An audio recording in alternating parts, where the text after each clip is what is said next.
We are live. Welcome to my day 5 of my Unemployed with a PhD podcast. E. um, we will be Hey, I'm discussing unemployment more later. Today we'll be discussing the small attention span that we all have because of TikTok and how it's affecting basically all of us. And we're gonna start by giving the turn to Eddie because I feel that a lot of probably producers, directors, editors are taking that into consideration during production and during editing. We have a small attention span. How can we keep the audience focused and engaged so that they don't lose interest? So I assume maybe they're working on having a lot of cuts in scenes or on avoiding maybe silent moments or I don't know. How was your experience so far, maybe on set or talking with people who are working directly? to be honest, I'm gonna maybe argue that I don't even think it's about how things are cut. I think it's about um sort of reframing like how to capture someone's attention. So it's not I think the attention span thing is definitely true. Like I think, people have shortened their attention span because of things like TikTok and stuff like that.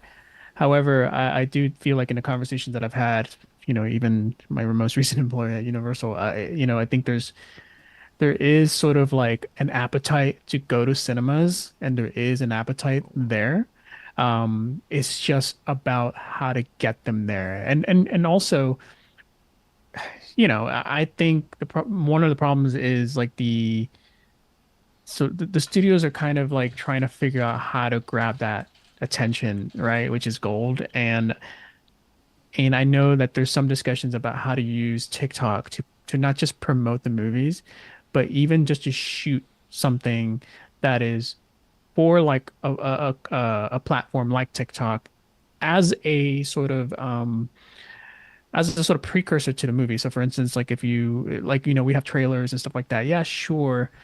But it'd be interesting if there's like a trailer, but then also maybe coupled with like a scene that is not necessarily in the movie, or maybe it's from the movie, but that is somehow, eye-catching, eye-opening, and provocative in a sense that it allows the sort of the viewer to latch on to the narrative of it, right? So it's less about like how cool something look and like, oh, is this something that's really fascinating to me to bring me to go see the movie? And it's also, I think, also trying to figure out how to do trailers again because I Really?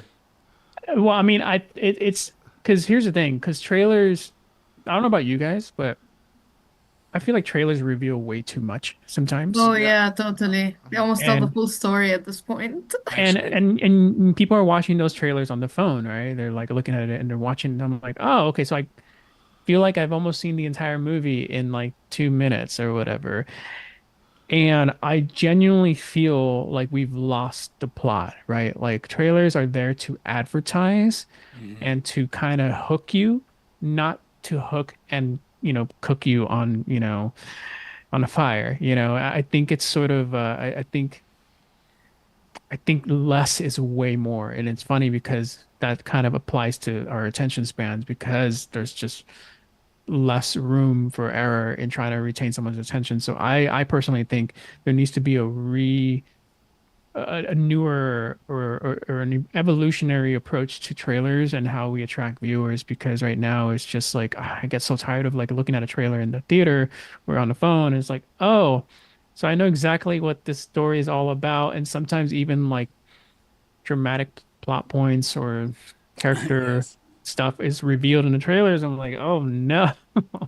And it's not a new thing. It's actually, I mean, I remember I watched like the old like Lord of the Rings like trailer, and I saw that like they showed way too much. But it's also Lord of the Rings is like one of the best movies ever. So I'll leave it at that. But I think ultimately, I think it is about not just trying to figure out how to retain someone's attention span, but maybe approaching it in a way where like, okay, what is something that's going to hook them? But let's, in a very counterintuitive way, stop thinking about attention span. But the thing is, the way you phrase it is that you kind of said that it's not really about the attention span issue. It's still we're just trying to get people to go to the movies, which is basically what any business is. We just need Sure. customers. So I guess it, it's like you're saying the attention span is not an issue, is No, no, or is no. it like a secondary issue, or also let me just widen Yeah. the question so that I give you all the room you want to answer that. Hmm. Or is it depending on the audience? Because I know, like for example, with kids, it's different because kids they Hmm. literally remember everything they see because they Yeah. just have a lot of room to put in their brain, and God, I probably miss being a kid, I swear. and kids like I would assume the kids are the main customers to cinema because when a kid goes to the movie, they will bring their whole family with them because they can't go by themselves. So it's like you have those two, three customers that come with them all the time. Are you talking from the approach of a kid watching the movie, or just literally in general? Go ahead. Well, I think in general, because I mean, the person who's most likely going to go to the movies, kids are not going to go by themselves, right? They're going to go with parents and stuff like that. And I would think of like the younger audiences who are at least 17 and above, maybe in high school, of course, are probably going to be the sort of the majority of the audience that you want to bring in. Kids are extremely important to that demographic in terms of like the movie going demographic, but I think ultimately you do want to target the people who can take themselves to the movies, right? So. So I speak more generally. It's sort of weird. It sounds contradictory, but I think having the full emphasis on attention spans is maybe not the starting point. Oh, really? Yeah, I don't know if it's the starting point. I think it's an essential point for sure because it does exist because of TikTok and just social media in general. But I think we need to figure out a way how to like circumvent that because like what is something that's so captivating that goes viral, on TikTok, right?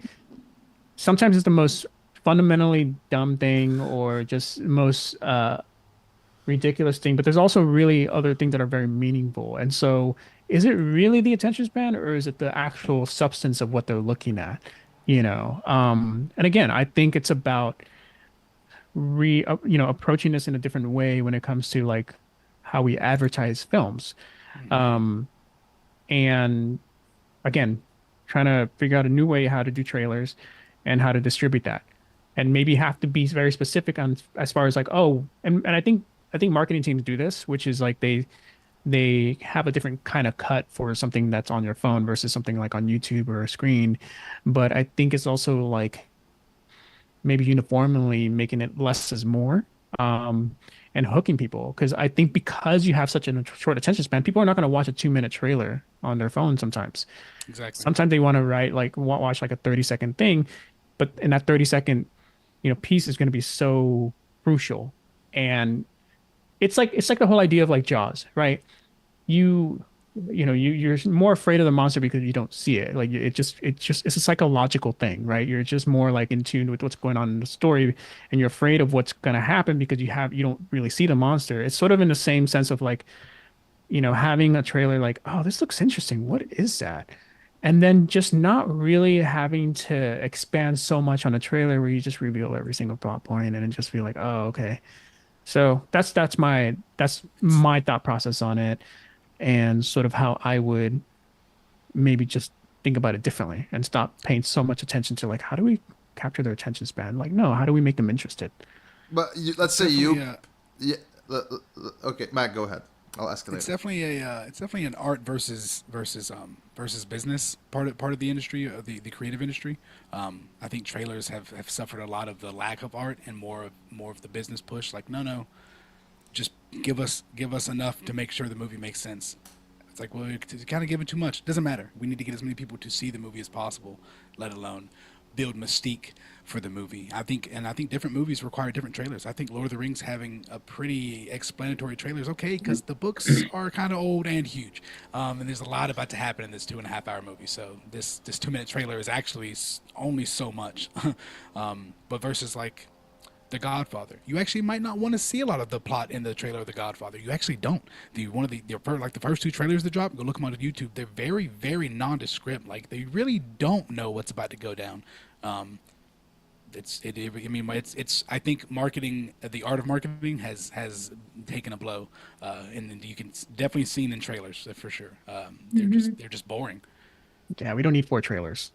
of the No. same I need a teaser and and a good solid trailer. a good Yeah. solid trailer. I think the 30-second to 15-second trailer options are a good idea, but I also think they are a good idea because of how commercials are built and structured into our Mhm. entertainment sphere. Yeah, and it's really difficult to kind of like I don't envy how they work with the timeline, right? Because a movie can be advertised 6 months ahead, 4 months ahead. I'm like, what if maybe it's like, what if we just advertise it 3 months ahead of release, 4 months ahead, That's and that keeps it yeah. more fresh, and you don't have to, you know, get bogged down in like trying to release four trailers that are so Right. long. I'm just like, no, no, and it keeps it fresh. Mhm. That's why like with TV is like sorry, I'll finish with this thought. With streaming, like I remember when I'll watch a show that I really, really like, but it takes, but they haven't greenlit the second season, and so therefore production gets like delayed because they haven't been greenlit, and then finally when it's delayed, it's already been 3 years since Hmm. I've seen that first season, and I forgot how interested I was in it, and I sometimes don't even watch the second season because it's been so long and it's been such a gap, unless it's something as compelling as like uh, obviously some classic like Breaking Bad or maybe Game of Thrones before the final two seasons. So yeah, it's those are fighting words. But yeah, so I think that that's sort of like my point is the attention span goes way beyond social media. It's also Mhm. like, oh, how fresh is it in your mind, when you're about I to watch think something. though too, like with the trailers, I'm thinking about myself, like when I watch trailers about potential movies that I want to see, I usually a lot of the times I tend to cut it off at like 30, 45 seconds, not because I don't not interested enough. I think it's become more predictable about what's gonna happen. A lot of the movies these days, they have like similar plot lines, like, oh, the guy gets the girl, or oh, the protagonist is gonna survive at the end, even though they went through a big battle, like whatever. I think I would really go through a trailer like I recently watched what's it called? The Brutalist. Have you guys seen that movie? That was a brilliant movie, but that was something I watched. I'm like, okay, this is something that intrigues me. That it showed almost the entire timeline in the trailer, but I'm like, this seems like a brilliant movie. It was filmed very well. The cast was very well picked out, and I did end up watching a 3 hour movie because of it. I think you're right. Like it is a mix of attention span, but also like how do you capture people's attention without giving it all away? But just some movies are just not that great to not have, a non-predictable trailer That's that goes that's for very it, true. you It's know? That's very very true. true. Yeah, it's a good point Yeah. actually. I Yeah. wanna discuss, trying to focus more on like the attention span aspect than on the trailer aspect. I personally reached a point where it's becoming a lot of effort for me to watch a 2 hour movie. Okay, so and I think it's mainly because okay, oh my god, this is too long. I don't want to watch 2 hours, right? I got used to watching like series on Netflix or HBO. Like, oh, this is like 30 minutes, 40 minutes. I'll just sit on my couch, relax, But then you and binge watch like 3 hours of it. Yeah. exactly. Yeah. So that's the inconsistency I want to discuss. But the thing is, like, we also get a break in between, right? So it's not like Mm. you just gotta stay stagnant for 2 hours and then watch it. So this is why kind of like I think this small push to be able to watch the movie. Are you saying it's because of the trailer that this will let us go watch it? Because I feel that me personally, I don't like watching trailers because I don't want to give out any information on the movie. I just want to go and like let the story develop itself with fresh Mm. eyes and everything's great. But which was interesting because there's been a lot of good movies that I watched recently that were around 3 hours, for example, like I don't know Oppenheimer, right? That was amazing. Or last week Mission Impossible, it was 2 hours 40 minutes. I loved it. So so what's the issue here? I don't know. Like, Are you talking is it about like is going to it the just me movies? or is it just me or do you all like have a Are you talking similar about like going to the cinema to watch it or watching it at home? going to the cinema? Obviously, like Going to the, because I mean, I personally watch the trailers because I want to know what I'm spending my money on. Like, is it worth it for me to spend that 15 to $20 to sit in a cinema to watch this when I could like either stream it or like rent it for like $3 at home? But that's a different issue. Really quickly before I need to go, but really quickly, I think something that isn't being covered here is also how expensive movies have gotten. Um, like to go see a movie. AMC has increased their prices, uh, regardless if you have like a pass or not. They've increased the prices so many times over a few years when it used to be such a common thing to go and take your family. Now it's become like you have a 100%. family of three, it's like what, $60, Mm-hmm. $70? Eight 100%. And it's eighteen such a dollars a ticket. it's crazy. And You want so to get I the popcorn and you want to get the stuff that comes yeah. with whatever. It used to be way more like reasonable in a sense of like trying to as a family because a lot of people are going are not always middle class, right? A lot of them are lower income. It's their only sort of relief Hmm. to escape. And we're for them it's an arm and a leg, So but and I'll just leave with this thought is that like yeah, I mean, I think trailers are important because I literally just finished watching the Phoenician Scheme, which I enjoyed. And some trailers in there, I was like, oh, this seems like a really good movie. But they didn't show like a ton. They just showed enough for me to get excited about it. Um, so yeah, I think you're right. No doubt, like it's really important for trailers to kind of give us a sense of what we're watching and spending our money on, especially right Mm-hmm. now when it costs a lot of money to go to the movies. So, Mm-hmm. Mm-hmm. but with that, I'm so sorry to jump, but I gotta go. Um, but actually, I want to hear a response to that. Maybe I got like 30 seconds. Yeah, Mac, go Yeah. ahead. Oh no, I agree. I think I think we are talking about foundational strategies we have to change. This is not like a it's not a simple fix. I think the I think maybe I length of was the movies exception. I was the is exception. I was just trying to see if y'all were like similar to me. Apparently, no. I mean, it's good to hear other people's perspective, but it's Yeah. good to know that, or maybe it's not good to know that maybe I'm just different. But yeah, Mac you're continues. not actually that different. It's actually a common theme, especially in younger generations. Gen Z and Gen Alpha are notorious for not sitting through 2 hour and plus movies. They don't have the Mhm. attention span for it. You ask them; they're self-admitted. We don't want to sit through this. It takes too long. This takes too long. You can ask a teenager to sit through 2 hours of TikTok, of course, but not 2 hours of a single thing. And Yeah. that's a You're biochemical absolutely right. This is a response that generational thing at this point, and you yep. can see it in the projection of movies and series, like how fast they've gotten just to like keep people engaged. Like they used to be so slow. Like I cannot sit through a 60s movie every like maybe twice a year I'll do maybe twice a year I'll do it, but yeah, movies and series have gone very fast just to keep up with people's attention span. What Um, if uh what if we remove like runtimes? what do you mean? Oh What's my the god, that's a good idea. I Well, I I'm don't know. agree. Like sorry. if it would be interesting if we try to like like if people sometimes look up on like what the runtime is. Like, do I got enough time for this? Well, if you're gonna go to a movie, you should expect between an hour and a half to 2 hours. But Mhm. sometimes I wonder if removing the runtime would be an interesting experiment. Like I we're not gonna agree. tell you what the movie I think length though as is. well like because I feel like movies have gotten much longer because series have become like an hour, hour and a half each episode. And so Hmm. what would differentiate watching a series than watching a movie? And so like the really good movies have gone beyond 2 hours at a Hmm. time to just differentiate that like, oh, this is an actual movie. There's also the terminology of that, of like, oh, I'm sitting through a movie versus I'm sitting through a series. Exactly. How much of a Exactly. commitment do I have for this? How much attention am I willing to give for that? Um, We're just yeah. lazy. We're just, I don't know. Feel like oh, it's up until Biochemical. what generation are you guys? Are you all millennials here? We're all Yes. millennials. Yes. Yes, I I am. feel Yes. like we're probably the last generation that has not been lazy the longest, and like the Yeah, next no, generation actually. coming up is The next just generation is iPad kids, so yeah. no, Tell it's me it's about it. completely different. All right, I gotta jump, but thank you so much for having me. You guys are awesome, See you and tomorrow. I will talk to you guys tomorrow.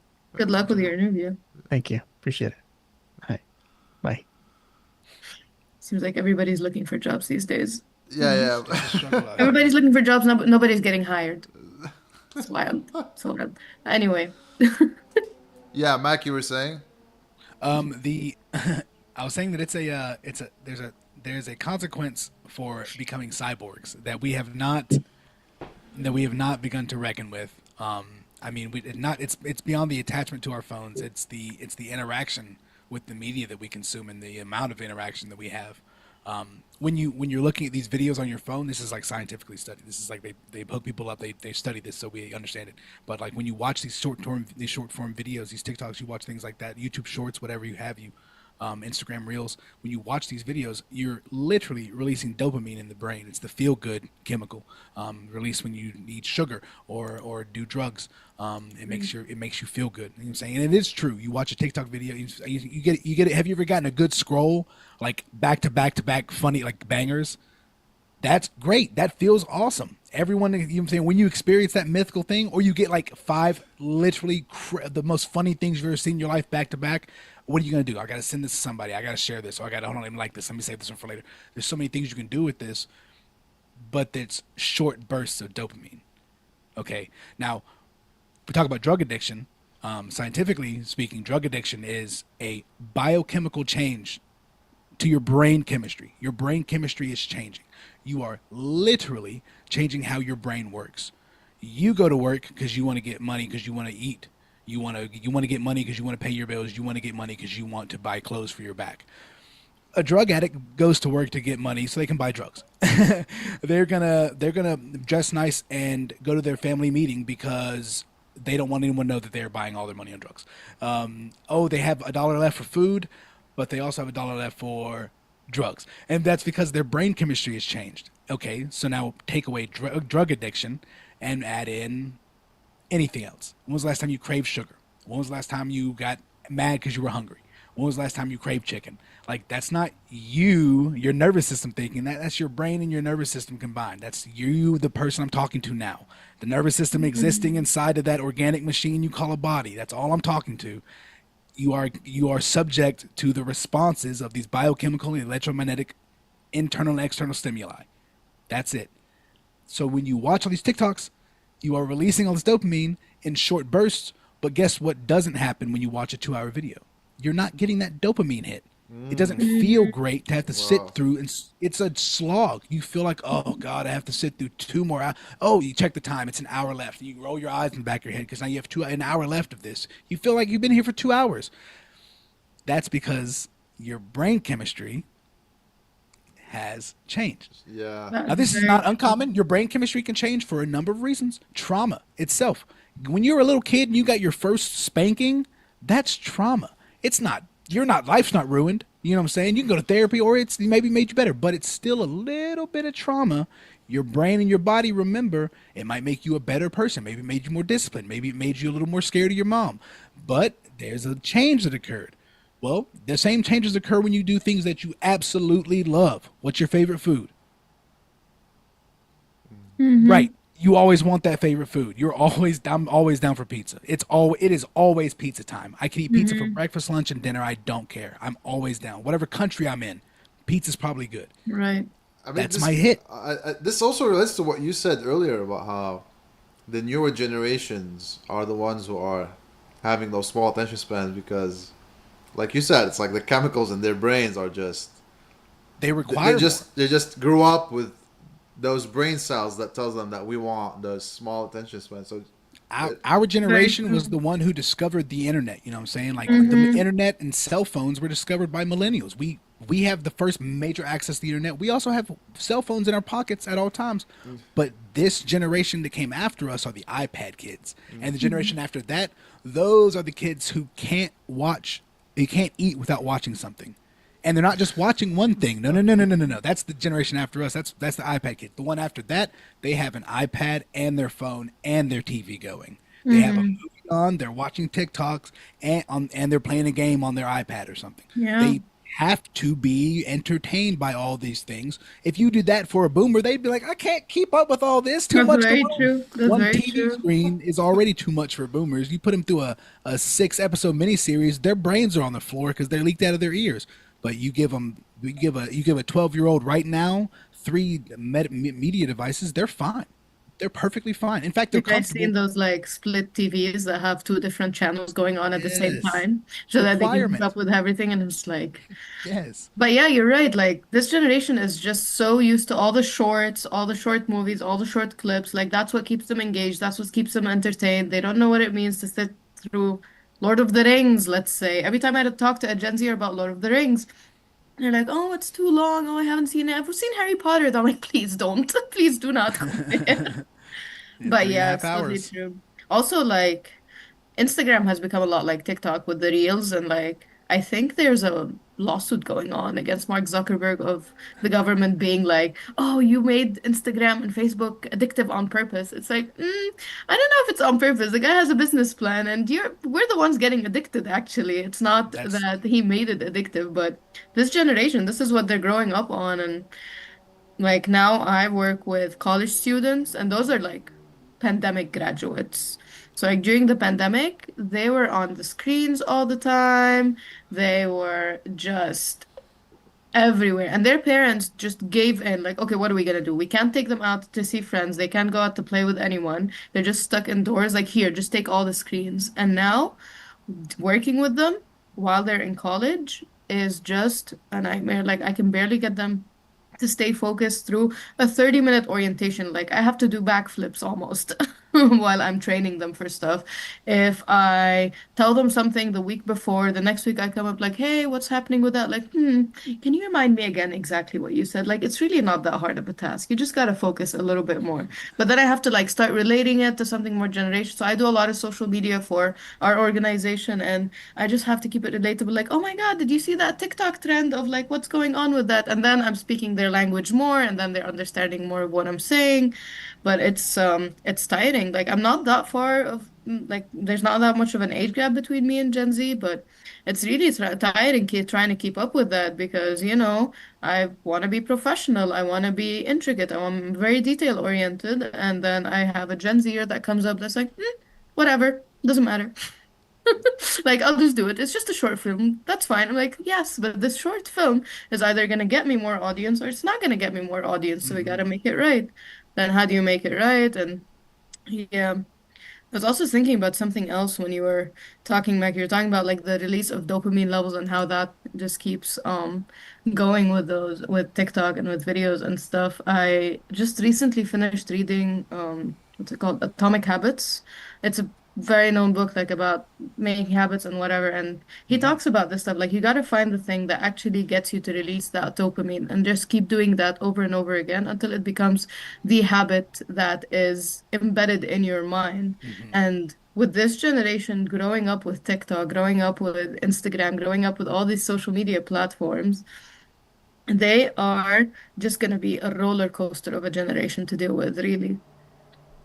And with using everything, using chat and anything like AI, Gemini, whatever, like nobody's going to be thinking anymore. Everything's just going to be created online and just put out there and it doesn't matter. It's a It's a wild world we live in. it's a I know we systemic. digressed a bit from attention span, but like attention span is important, Yeah, no, absolutely. It's really. a systemic issue. It's Mm-hmm. embedded. It's embedded in the in American culture. Actually, we have now entered, I would say, fully into the realm of anti-intellectualism and anti-science. Man. Yeah, yeah, yeah, yeah. Really? Anti-education. Yeah, No, yeah, yeah, yeah, no, yeah. I mean, Oh come no, on. for No, sure. no, no. I'm Oh yeah. disagreeing with you on this Oh one. Now, yeah. look, okay, look. I Yeah. understand. A lot of people are wasting their time on social media, which is a big fact. But also, a lot of people are going to colleges and like we don't have this issue where you have like every year we have more first gen people getting in. We have True. a lot more people getting their masters, their PhDs. So True. I kind of But disagree with you on this one. but it means less. I mean, it A means less master's because degree of competition, not because there's a lot more people competing for the same spots, not because there's a lack of intellect. right? No, no, no, no, no. I agree. No, no, you're not wrong. Do this. We are I not mean, saying also anything. like We with are the not takeover disagreeing of with each other. AI, I don't know how much that's still gonna be true. Yeah, yeah. We're not disagreeing with each other. Everything you said is absolutely correct. But what I'm saying is Yeah, go ahead. your degree is going to mean less Yeah, because now there's more. yeah. Your degree is going to mean less because the bar has been risen. No longer is a high school diploma good enough to get you into some jobs. Now you need a bachelor's degree. Not only is bachelor's degree not good enough now you need a master's degree. Not only is master's degree not good enough now, you need a PhD. And for some of us, not even a PhD is good enough because the competition is real. Yeah. Now, you also have government agencies, federal government, state government, that do not and have no intention of funding STEM or any type of scientific, So technical, what do you mean there's a lack educational. of intellect now?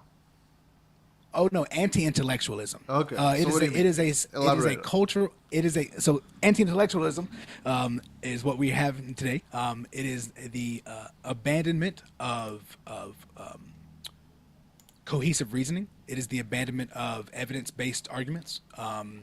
It is the demonification of education and educators. The vice president of these United States was on stage a few months ago, mind you, and verbatim, I quote to you, verbatim said, "The professors are the enemy."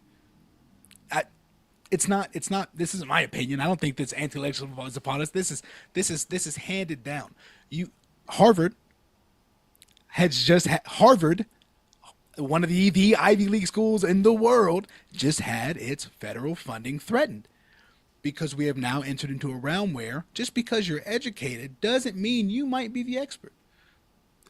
It should, it should, but people don't necessarily believe scientists. People don't necessarily believe government agencies dedicated to providing health care to the general public. People don't. Your opinion, one person's opinion, irrelevant. What do the people, what do the mass of the population think? Well, we know what they think. We know exactly what they think. We have a perfect little test to see it. It's called the pandemic. We can look at the number and say how many people willingly said, I don't want to get vaccinated for whatever list of reasons there were. There's so many different reasons why people didn't want to, but you now have a massive population of people who actively said, I don't trust what the scientists are telling me. That's a fact. That happened. It just got done happening. We've also moved into a realm where there's no real benefit or there's no real, what is the word? Incentive. There's no incentive to go into STEM. You want to go into computers, you want to go into mathematics, you want to go into science, you want to go into health. You're doing that to make money. You're doing that because you love it. You're not doing that because you're going to get rewarded a letter jacket in high school. You're not doing that because you might get some scholarships, academic scholarships, maybe, but that's what everyone's trying to go to college for, is on academic scholarships. You're not going to get a bunch of scholarships going to college on a 4.0. You're going to get a couple. You'll get a few. You're not getting full-ride scholarship. You can get a full-ride scholarship for playing basketball. You can get a full-ride scholarship for playing baseball. We incentivize sports. We love sports. Look at high schools. Look at middle schools and high schools. Look at where all the funding for these schools go. They go to their sports programs. Obviously, that's where people made the most money. You have a high school football stadium. Guess what your major income is? Your high school football games, where people come and pay money to come to your games. That's why your high school football team gets a bunch of stuff. Same thing for colleges. Look at USC. USC's football, USC track, USC baseball, USC basketball. These athletes have a bunch of privileges, which they should. I'm not opposed to that. I think that's really cool. But they're incentivized. There's benefits to trying really hard. Trying really hard in STEM just gets you called a nerd. You're just a nerd. Yeah, you love math. That's cool. But also, it's a foundational issue. We don't teach that in America. There's no, like, professors aren't like, they don't benefit any from teaching or incentivizing STEM classes. There's no like love for it. But also that's because people misunderstand science, though. But that's a different. I think this. I see what you mean now by anti-intellectualism, but the angle I see it from is that it's happening because people are understanding that some scientists are not God. They can be corrupt. Right. They make mistakes. They But yeah, I understand. Like this Harvard professor who like faked a whole honesty studies and then got fired and whatever. And then during the pandemic, actually, we did see eventually like some weird stuff came up about people lying about some of the stuff in relation to the pandemic and all of that. So I kind of see where these people who are criticizing the education system as a whole, I see where they're kind of coming from.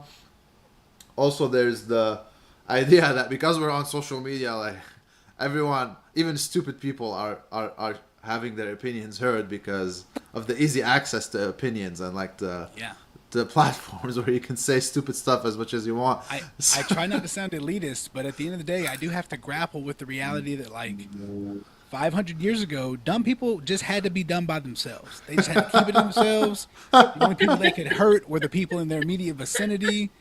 you might mail a letter with some crazy shit to somebody. I'm sorry, crazy stuff to somebody. Like that's the worst thing that can happen. Nowadays, we can elect them. We can vote for them, baby. It's easy. All you gotta do is be rich.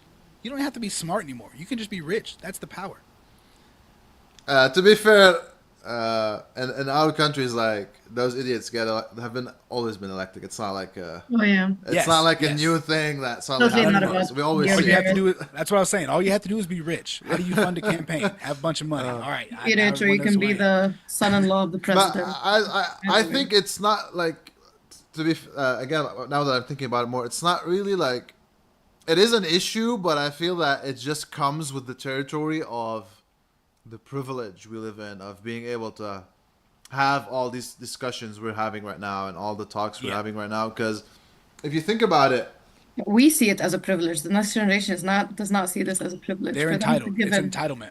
yeah, I know. I mean, yeah, I understand, but a lot of people are like saying, "Oh, they are stopping free speech because of whatever." We're not gonna go into politics, but I feel right now is the highest amount of free speech the world has ever had, because of whatever, because of the platforms, because of TikToks, because of all the things you can say.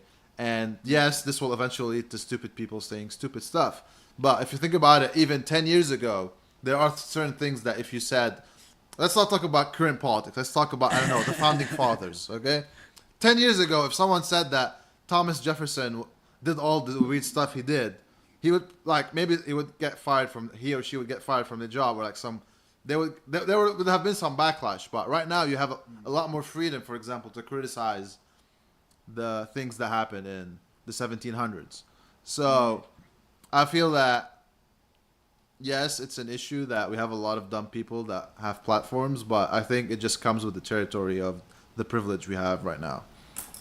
Think that's the thing too, why like Instagram and Facebook, let's say Facebook or MySpace or Tumblr or whatever, all these platforms became so popular. It's because everyone can write anything they want on there. Like just look at Reddit. There's so many opinions on there. There's so many. I use Reddit sometimes as credibility. Like, yeah, these people know what they're talking about. I'm gonna listen to them to what they're saying. Because this is the people I grew up with. This is the generation I grew up with. And sure, there's a lot of dumb answers out there. There's a lot of dumb opinions out there. But that's just my opinion, that it's a dumb opinion. These dumb people have a lot of other dumb people following them. And sometimes, like Max said, they elect them as president, for a full I country. I do like Reddit as a credibility source actually also, because a lot of times information you're looking for is paywalled or oftentimes nonsense, like AI nonsense is the first thing you get. And so this is like a method of like, oh, let me go check this person's answer. Oh, it has a bunch Sure, of upvotes on this majorly upvoted sure, post. sure, sure. If I Google it, it's the top thing that pops up. I didn't have to type in Reddit into Google search bar. Yeah, It's no, the I first like thing that Reddit. pops up. Reddit like grew up with And I'm our like, generation. Like okay, Reddit is our thing. yeah. Also, like I'm gonna give another perspective for the anti-intellectualism topic that we're talking about. For me, I saw it in a way that this generation is very much dependent on the AI platforms that we have and that we can use. And there's not much thought put into the work. Like again, I work with college students, and so I see it a lot in the work that they present to me and the work that they submit to me. And like I can obviously very much tell when it's in ChatGPT, when it's even chat and refined to not be like Yeah. chat, or even from Gemini. I think Gemini is good. Gemini is good for research, like in general. Like I'm a very firm believer that all these AI tools can be used as tools, but not to take Yes. over the work. But like this Yes. generation, I don't think they've gotten to that point where they see it as such. They see it in a way like, oh, this is just gonna do the work for me, whatever. I'm It's just the gonna pass answer. and go on. And I think that also creates like, even though a lot of the information, oh, I mean, of course, if an AI platform wrote it more or less 90%, 95%, it's going to be all correct. So like I can't really pinpoint a lot of the stuff that they're saying unless there's something in there, but that's a whole other topic. But in general, there's not a lot of focus on being credible, on doing the research yourself. Like I remember like as if I'm like so old, but I was in college like 10 years ago. Like I would read so many books and I would go through so many articles to come up with my research, and I had to like do all the citations and I did the work in order to come up with a good paper, a good research, a good thesis, whatever it was. And now I just see people not really putting in too much mindful effort into something that they don't really care about, and they're like, yeah, Hmm. okay, whatever. I don't think this generation really sees the value of having general knowledge about anything. Like, if you have a task, even if you're not interested in it, like, it's good to learn. It's good to, if I give one of my interns like a task and they just don't care about learning anything about it. They don't care about researching about the background of something. They don't care about, setting up a full workshop. They're just like, oh, it's not my interest. Okay, I'm not gonna look into it. Like, when did this like switch happen when general knowledge became something of the past? It's like it's good to have general knowledge. It's not a bad thing, but now chat just does it for everyone. So it's like, why should I, I know this if I have a platform I can just go in, write a prompt, get what I want, yeah, you know? Yeah. that's a good point, actually. It Mm-hmm. is, yeah, general knowledge. It's the access to it. I mean, it's kind of like being Mm. spoiled, right? Like they don't really need it ever Exactly. because I guess they that's have the thing constant too, access to it. Like there's the negative side effect of not having enough choices, and there's the negative side effect of having too many choices. And so It's like imagine going into a restaurant and you're like, there's only two tables that you can sit on. It's like, oh no, I'm gonna be cornered in that seat that I have no other choice. But then you also go into a restaurant, there's like 70 tables in front of you. It's like, where do I sit? I don't know where I go. So like that on its own creates its own like depression, I guess. Like there's a negative side to both. And in this generation, they have access to everything and everywhere. And our generation knows how to use it as a tool because in our generation, internet came to be and it was this whole thing. And like I was on Windows XP and like I was getting into LimeWire and I was so excited. So we can ye see the excitement behind it. But this generation, it was just everything is just given to them. So they're like, well, I don't need to focus that much, mm, you know? But I don't know. What are your thoughts on? I mean, I don't like. This is something I notice across every age category I speak in. Everyone keeps saying, "Oh, your generation is so spoiled. You have everything and all of that." I feel Very it is. it's like a pyramid scheme. Like everyone just want to trash the next generation. Like true. I It's a pyramid scheme, but it's upside down.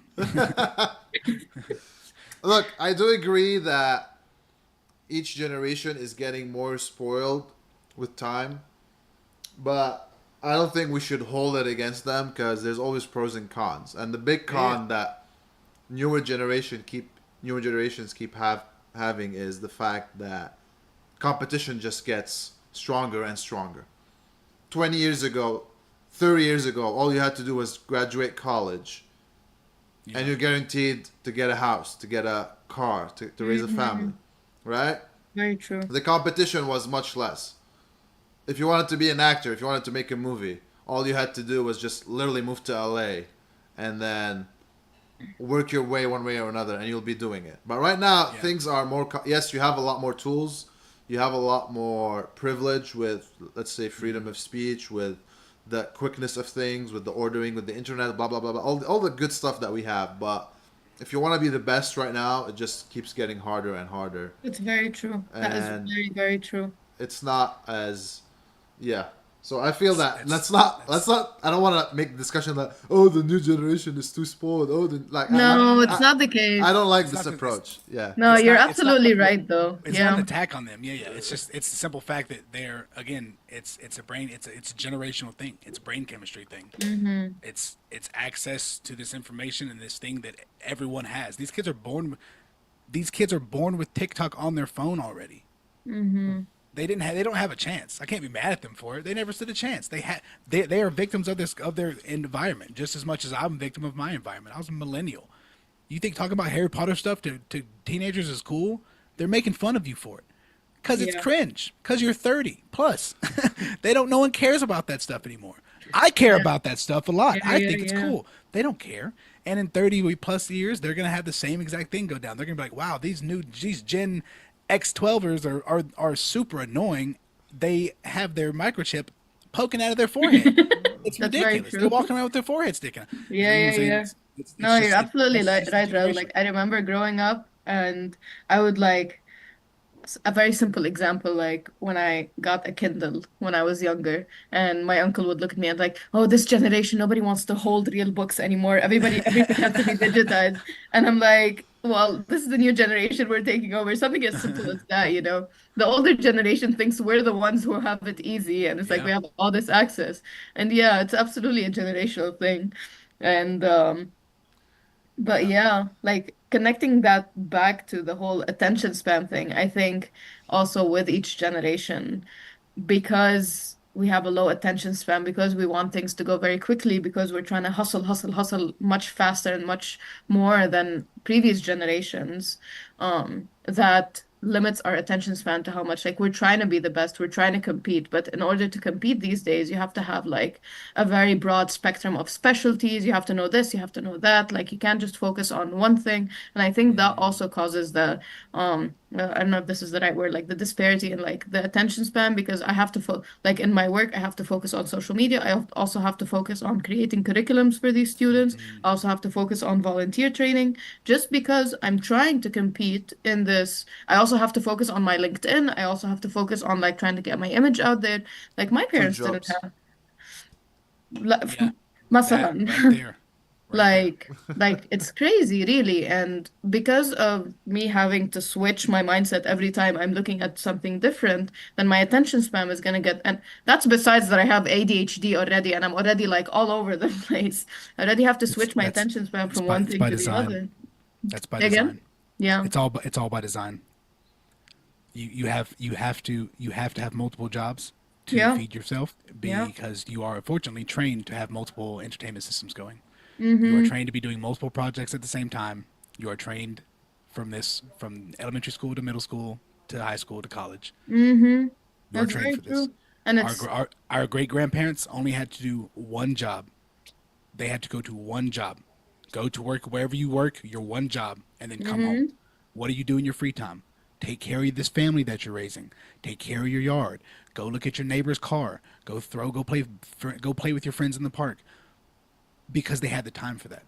Our Mm-hmm. generation doesn't have that. No, no, no. No, We're no, no, like no, no. stimulated all the time, and like there's And we're nothing we trained. can do about it, really. We have to be like this or else we're gonna fail. You Like have that to.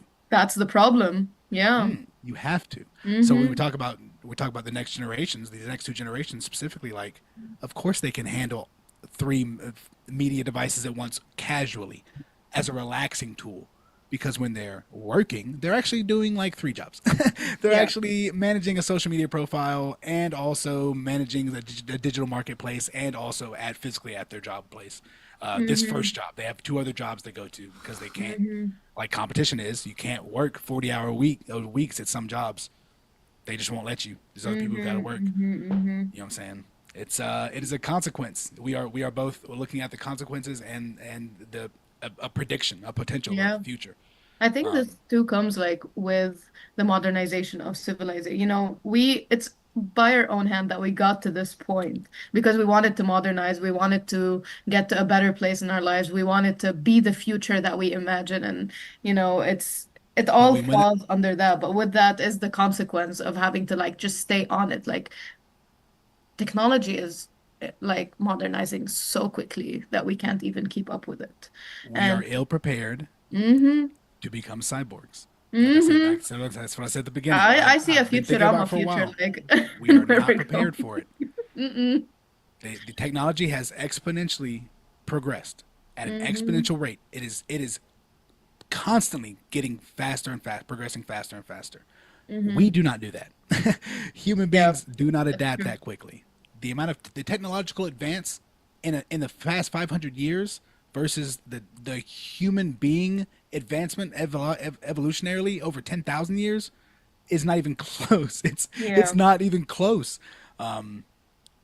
I'm excited for the future. I do believe that fundamentally, we have gone the wrong direction on many things. I think the anti-intellectualism and anti-education, anti-science aspect that we have now facing in the Western culture these days is especially tied into our education and our job performance. If if you're not educated, if you have no critical thinking ability, if you can't reason or ration, if you have Mm-hmm. no emotional mitigation, no ability to mitigate your emotions, if you have no sense of responsibility or a sense of self motivation, self incitement, then you have a docile populace. You have a populace who will do whatever they need to do, and Mm-hmm. ultimately not do anything with their lives. Right. Um, I will add to what you're saying. Also, I think with the availability of all the freedom of speech and everything that we're seeing online, it's speaking from a personal perspective these past few months, like because I'm not getting accepted to the jobs that I want to get into because the competition is so high, even though I'm doing everything and whatever, just going online and seeing other people who are like my age or have the same skill sets, but like excelling way more than I am, that's also depressing on its own. Hmm. And I think that's one of the things that, like social media or LinkedIn or whatever, like that's part of what I think is was created by us as a negative aspect of it because I am putting myself in the position where I'm comparing myself to these other people when I am very Mm, capable of, doing whatever, succeeding in whatever, and I'm already successful, but I see all those people talking and talking and talking about how successful they are, and then I become in a position where it's like, oh, this is actually more depressing than I thought. hmm. Like actually going on social media and seeing everyone, and I keep going on social media and seeing all of that. So like it becomes an Yeah. addictive pattern, you know? It's a very interesting time that we live in for sure. It's actually on the on the other side of that. There's the validation you get when you go online and you're like, dude, I'm Mhm. just looking for work, and you see people going through the exact same thing you're going through. It reminds me of like when you That's failed true. at when you did bad or you didn't bring your homework into class, and you're like, look around and your friends like, Yeah. oh, I didn't bring mine either, and you're like, yes, thank God, I'm not the only one who's gonna get a zero. Yeah, yeah, Like you didn't win, dude, you lost. But yeah. that validation that Oh yeah. that releases so much. It's actually funny. We millennials and down are the validation generations. We exist on social media. We don't just go on social media. We exist on there perpetually, all the time. We are always connected to our social media. But through that, it's the interaction with other people. Like you post something, it doesn't get any likes. It kind of sucks. I don't You see it. post something I and don't it see it goes as a viral. bad thing, by the way, because If you social. not a bad thing, it just sucks for you. No, no. But here's the Because thing. we've It's made it that way, like as people, we've no, because given if you this think about it, value.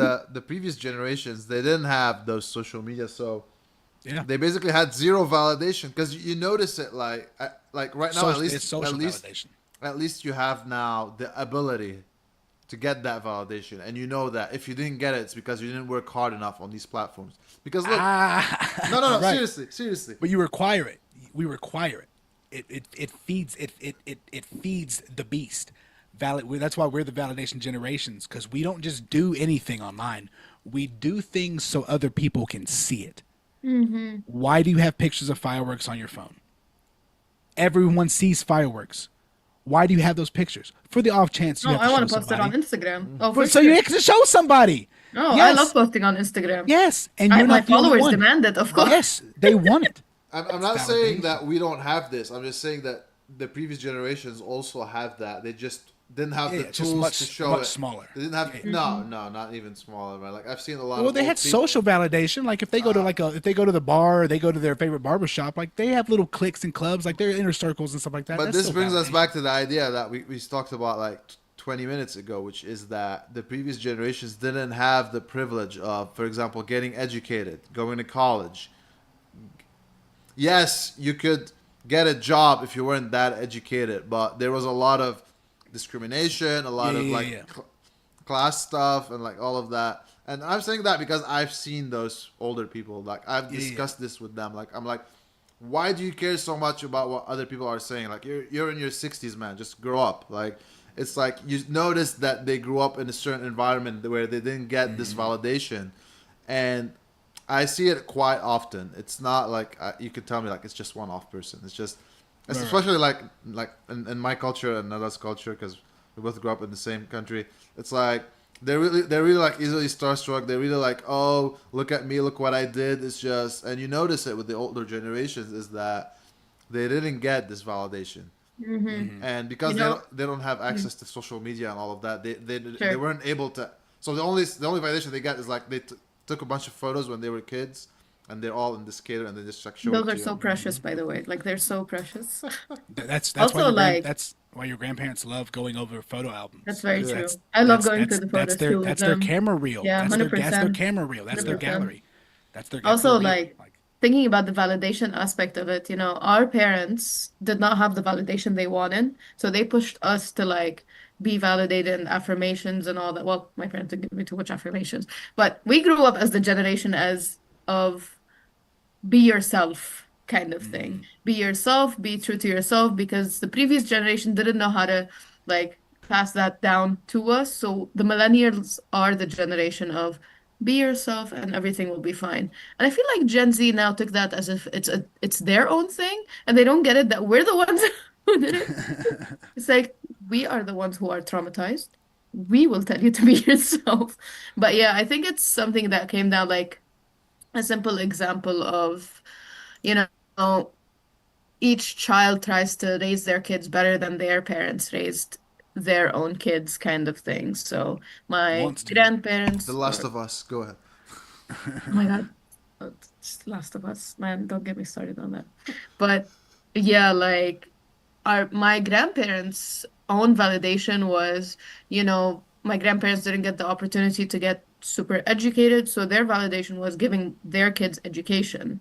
But my parents weren't given, I don't know, like um the don't care about your image in front of other people kind of thing. So that's something they tried to pass down on to me, but I'm in the generation of like, no, be yourself.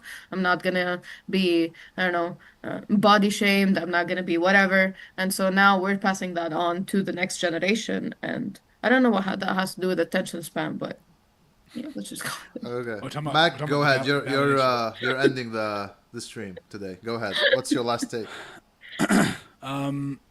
TikTok is here to stay, unfortunately. Whether you love it or not, TikTok is here to stay. It is a massive, massive, massive moneymaker. It is internationally ingrained into many cultures. It has already been around for about half a decade and will for sure probably top out a good 10-year run, which would mean that it outdid Vine. Oh my God, Oh Vine. my God. Oof, Yeah, it's gonna outdo Vine. Vine And was for great. sure make way more money than Vine did. Vine made peanuts compared to what TikTok is making. Short form media is unfortunately the future of production and advertisement. Hmm. People's attention spans are too short. However that came about, or whether you want it to be true, people do not like to sit through long TV, long form content, unless of course that's their specific niche interest. Um, if you're going to do something to advertise or you're going to do something to try to get your image out there, do something to promote something, it might need to be under 10 seconds. Very Otherwise, true. you can guarantee that people 18 and under don't want to see it. Yeah, that's Off, very off, true. off of looking at the thumbnail and seeing that it says 12 seconds, they might be like, skip Even YouTube has shorts now, like, for that reason. and It will YouTube tell you wasn't how, that kind of platform. Yeah. right, exactly. Even YouTube has shorts. Mm-hmm. And TikTok is definitely here to stay. Did you guys know that there's the regular TikTok and there's the Chinese TikTok? Yeah, with crazy censorship. Yeah, And that's why it's tracking. like separate. I mean, the term. I was gonna get into terms of service earlier, but honestly, I looked at TikTok's terms of service and I looked at Instagrams, and I was like, this is almost the exact same thing. Like they, all of social media had just giving your information away to everybody. It's nothing to worry Mm-hmm. about. Mm-hmm. You're not safe. You're not safe. You're on an iPhone right now, so it's gone. Your information's gone. Mm-hmm. All Do you right. guys watch South Park? Yes. Have you seen the episode about the human centipede? Oh my god. Yes. That's all about the terms and conditions that you read on this stuff. You didn't read the terms and conditions. Just read the terms and conditions, guys. All right. This was it for today. Thank you, Nada and Mac and Eddie. Of course. Thank you And for having us on, of rather. course, so tomorrow we're doing 90s movies. We'll do one about unemployment. And I'm thinking, since we talked a little bit about our generation today, maybe we can do like a millennial discussion since Sure. we're all Of millennials. course.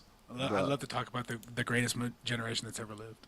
Absolutely. Obviously, unbiased of course. opinion. Yeah. Unbiased. Completely objective.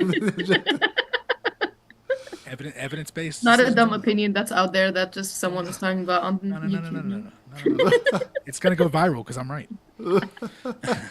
I'm so down to talk about unemployment though. Like I'm not unemployed, but man, I it has been the theme of my mind like for the past I don't know how many months, and I am so frustrated with it. And did you stop the recording? No, not yet.